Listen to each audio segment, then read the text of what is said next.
Halo semuanya, aku Nadia Hari. Aku Sri Handayani. Aku Nadia Adnyani. Aku Surya Gutama. Kami dari kelompok 1.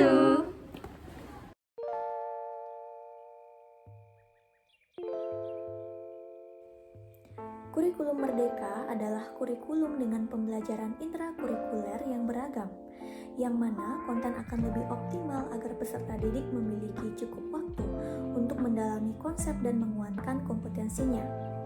Kurikulum Merdeka memiliki beberapa perbedaan dengan kurikulum sebelumnya, yang mana pada kurikulum Merdeka guru memiliki keleluasan untuk memilih berbagai perangkat ajar sehingga pembelajaran dapat disesuaikan dengan kebutuhan belajar dan minat peserta didik. Kurikulum Merdeka berprinsip pada Merdeka Belajar yang merupakan program pendidikan baru Kementerian Pendidikan dan Kebudayaan Republik Indonesia.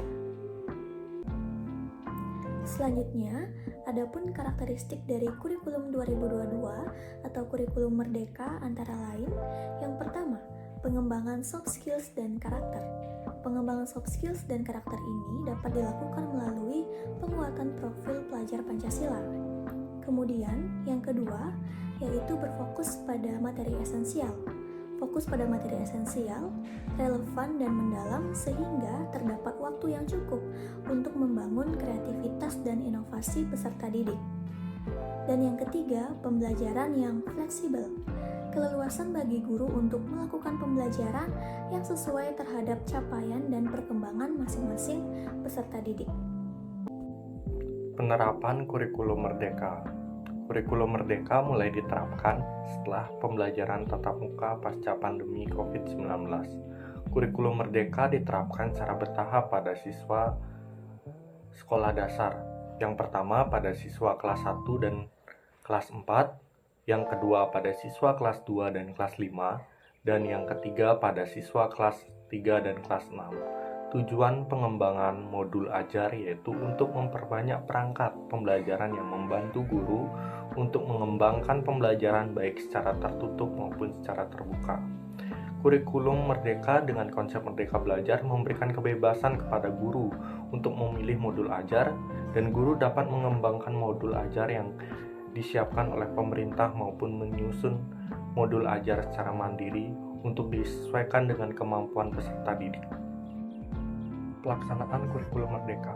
Pembelajaran dalam pelaksanaan kurikulum Merdeka agar berjalan dengan maksimal, maka hal yang harus dilakukan yaitu ada 3 tahap. Yang pertama ada perencanaan. Rencana pelaksanaan pembelajaran yang dimuat dalam RPP kurikulum Merdeka yaitu siswa dapat menentukan pembelajaran sesuai dengan minat, bakat, dan kebiasaan sehari-hari. Yang kedua, tujuan pencapaian dalam pembelajaran.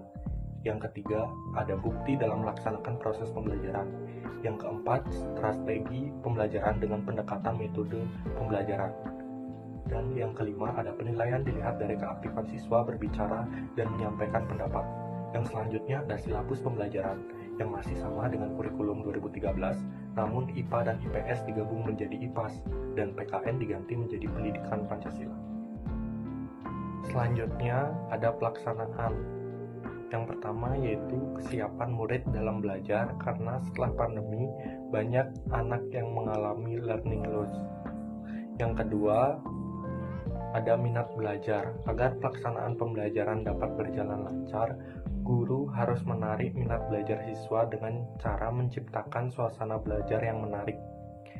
Dan yang ketiga ada profil pelajar, yang mana hal ini berkaitan dengan strategi pembelajaran yang ditujukan untuk mengetahui lebih dalam identitas peserta didik. Dan yang terakhir ada aspek penilaian, yang mana dilihat dari keaktifan siswa. Perubahan sistem pembelajaran setelah penerapan kurikulum Merdeka. Perubahan kurikulum berarti adanya perbedaan dalam satu atau lebih komponen kurikulum antara periode tertentu yang disebabkan oleh adanya usaha yang disengaja mengubah semua yang terlibat di dalamnya, yaitu guru, murid, kepala sekolah, pemilik sekolah, juga orang tua.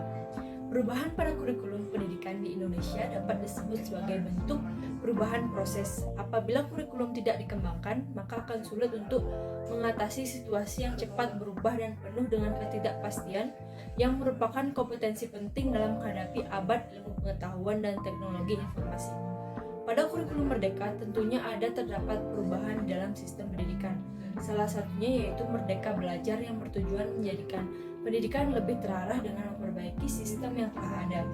Merdeka Belajar merupakan penyederhanaan pembelajaran seperti yang pertama, rancangan pelaksanaan pembelajaran. Perubahan rencana pelaksanaan pembelajaran atau RPP menjadi modul ajar, perubahan evaluasi, penambahan proyek profil belajar Pancasila pada muatan pembelajaran, serta informasi mengenai muatan pembelajaran yang terpisah. Yang kedua yaitu menerapkan sistem zonasi dalam penerimaan peserta didik baru. Sistem zonasi merupakan salah satu kebijakan yang ditempuh Kementerian Pendidikan dan Kebudayaan atau Kemendikbud untuk menghadirkan pemerataan akses pada layanan pendidikan serta pemerataan pendidikan nasional. Yang ketiga yaitu ujian nasional diganti dengan asesmen kompetensi minimum. Asesmen kompetensi minimum atau AKM menjadi salah satu bentuk evaluasi yang paling ideal untuk menggantikan peran UN karena dirancang untuk mengembangkan kompetensi berpikir tingkat tinggi bagi murid, sehingga diharapkan mampu meningkatkan kualitas dan standar pendidikan Indonesia secara bertahap. Yang keempat yaitu USBN diganti menjadi tugas portofolio. Ujian untuk menilai kompetensi siswa dapat dilakukan dalam bentuk tes tertulis atau bentuk penilaian yang lebih komprehensif seperti portofolio dan penugasan seperti tugas kelompok, karya tulis, dan sebagainya. Kelebihan dan kekurangan kurikulum 2022 atau kurikulum Merdeka. Tentunya, kurikulum yang digunakan di Indonesia pasti memiliki kelebihan atau keunggulan serta kekurangan atau kelemahan itu sendiri. Adapun kelebihan dari kurikulum 2022 atau kurikulum Merdeka yang pertama adalah kurikulum yang lebih mendalam, yang mana peserta didik dibebaskan untuk mempelajari materi sesuai minat dan bakat mereka. Kemudian yang kedua, kurikulum ini lebih memfokuskan pada materi esensial. Jadi, kurikulum ini lebih menekankan kualitas daripada kuantitas. Yang ketiga, pembelajaran lebih bermakna. Pembelajaran dalam kurikulum Merdeka ini tidak dilaksanakan dengan tidak tergesa-gesa dan diimplementasikan secara menyenangkan kepada peserta didik. Selanjutnya, kekurangan dari kurikulum 2022 atau kurikulum Merdeka. Yang pertama, kurikulum belum terlalu matang dalam pelaksanaannya, yang mana kurikulum ini adalah kurikulum baru, jadi perlu beradaptasi untuk mempelajari kurikulum ini. Yang kedua, kurikulum yang pengajarannya belum sepenuhnya terrealisasikan. Di Indonesia, belum semua sekolah mengimplementasikan atau mengembangkan kurikulum 2022 ini. Yang terakhir yakni kurangnya sumber daya manusia. Manusia perlu beradaptasi untuk mengembangkan kurikulum ini. Jadi, kurangnya sumber daya manusia akan mempengaruhi dalam pengembangan kurikulum 2022 atau kurikulum Merdeka sendiri.